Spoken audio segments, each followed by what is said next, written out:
Hi everyone, my name is Vince alongside my wife Yolanda. And yeah, just a little thing about us. Well, we've been together a total of 16 years, right? And this year we'll be celebrating 15 years of marriage. That's pretty good. I'm excited about that. That's pretty cool. A good blessing. Yeah. We have 3 children, 2 teenagers and a 7-year-old, so we have a very busy Diaz household.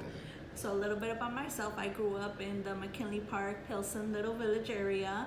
I grew up attending church whenever things got hard, if it was a hard season, or if we woke up early enough to make it there. If not, it was off to a breakfast restaurant.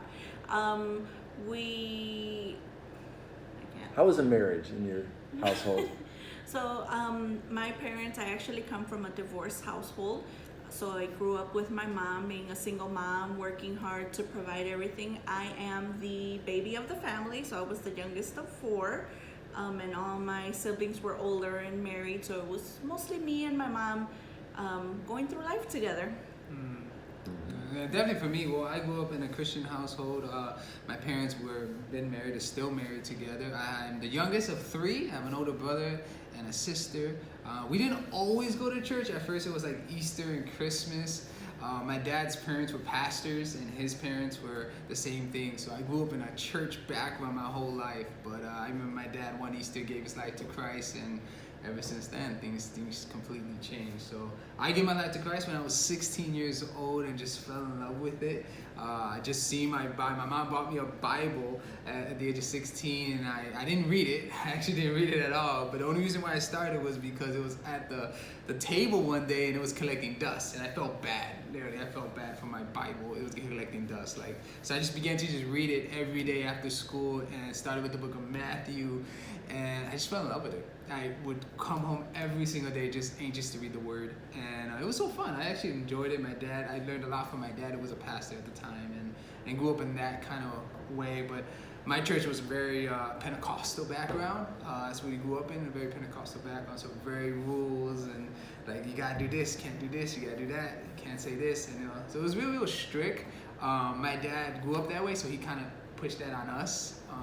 And I kind of implemented that in our marriage to a point, and I think you could kind of share something about that, how in the beginning of our marriage. Well, first off, let's ask, how did you guys meet? Yeah. You want to tell my good story? My story's great, just letting you know. Go ahead, you Share share both. your truthful story, I guess. So we met working at McDonald's. Yeah. I was in high school, and that was my after-school job, and I started, and that's where I met him.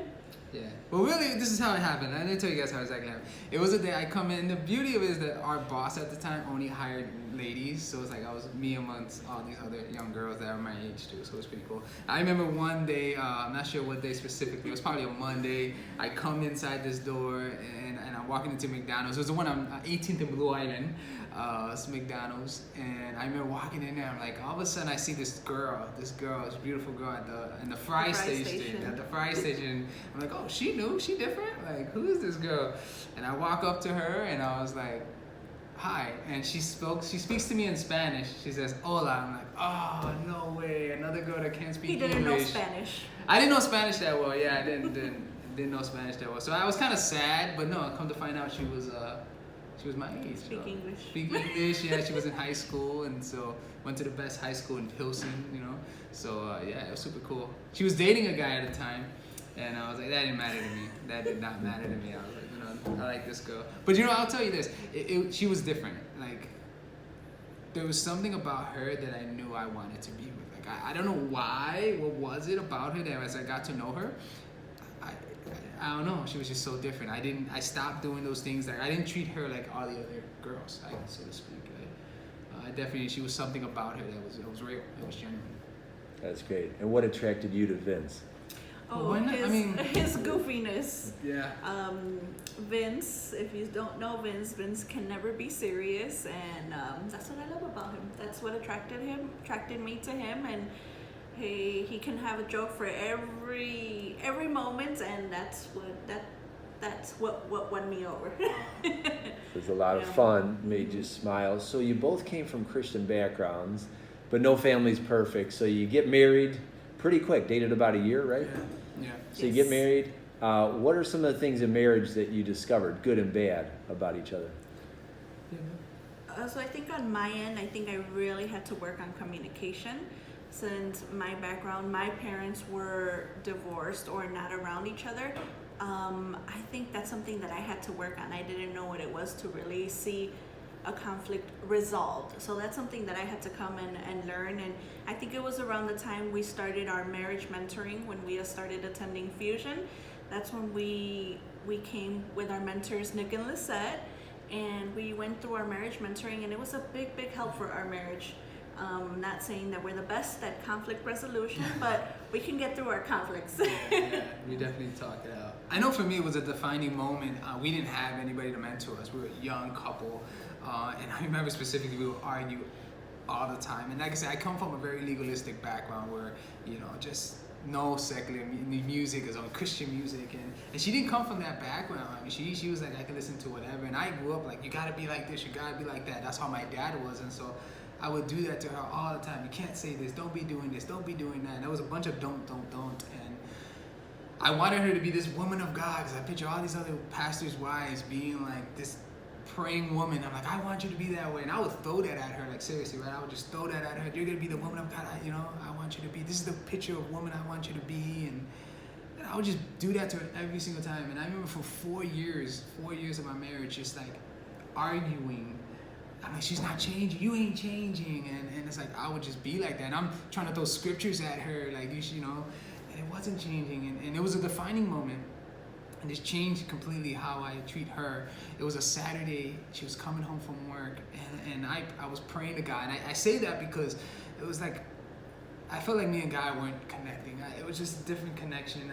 It was real bad in our marriage at that point. Our communication was just not there. We were just pretty much just living roommates together, honestly.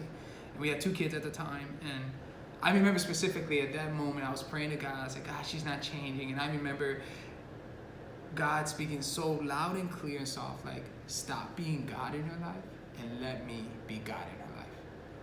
And that just completely changed my mind. That just completely, I was just conforming her to my will, to me, instead of letting God, like, who created her, who knows her, who loves her, knows everything about her, and completely, he's like, I can handle this. Let me do my work in her, and ever since that day, I've completely just, yeah. And remember that she comes home, and it was the weirdest thing, real quick. She comes home, she's playing, secular music, and I go in the car, and she forgets to change it. She was so adamant about changing it to the fish at the time. She would change it, but this time she didn't.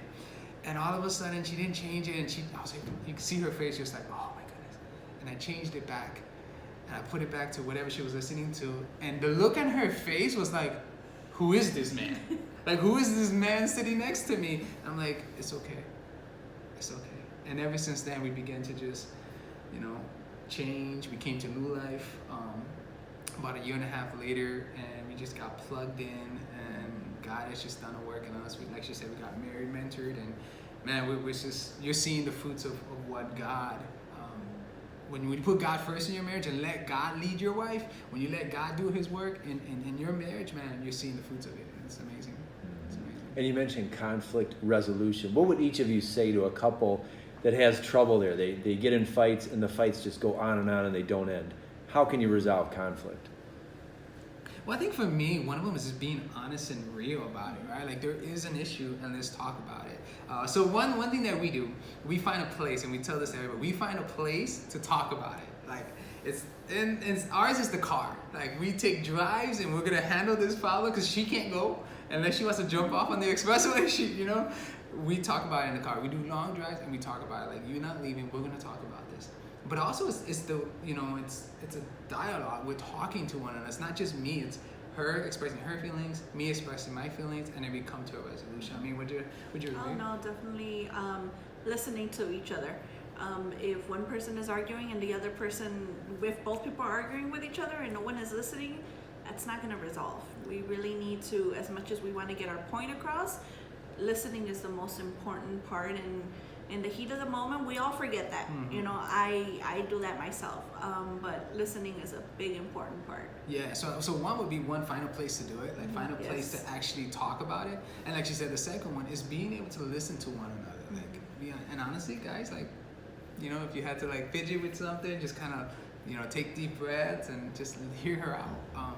and it's important, and you will see the reward in that. We've seen that. Even now, we still do it now. Like not just with arguments, just with everything. So we can get clarity in ministry with our kids. We implement that a lot. Great, and so you don't argue in front of the kids too. That's great. Huge. That is very huge. Yes. It's very huge because they're going to see that. And one of the things that we've noticed during the pandemic, the kids were not like, for some reason they were not scared or nervous. And we asked them, hey, why weren't you guys scared or nervous? And they're like, because you guys weren't. You guys showed faith. And I'm like, we did, but deep inside we're like, ah! But we didn't show that. We were so confident that God was going to lead us. So your kids will see. Yes. And emulate what you put out there. They're sponges, and they do. Whatever age, whether they're teenagers or we have a 6-year-old, they're gonna see it and they'll show it. And even in their prayer, the way you pray, they do the exact same thing. And they run to God if you run to God too. That's great. Thanks. Anything else you'd want to tell couples? Yeah, stay in it. Right? Stay in that. The Bible says, don't walk through the valley of the shadow of death. You're gonna walk through it. You're gonna get through there. We're gonna go through valleys, but He's with you in that. And so talk, communicate, and walk through it together, right? Would you share the same thing? No, definitely. Vince is my partner. Vince is my husband. There's no one else that I would rather go through the good and the bad with. So that's a mindset you have to have with your partner. In the good and the bad, stick it out together. Go through it together. Go through it together, because with God on your side, you'll do just fine. Yeah, you got this. You'll be all right. You'll be all right in the season you're in. And rejoice. We always tell couples, rejoice in the season that you're in. Vince and Yolanda, thanks for telling your story. Thank you.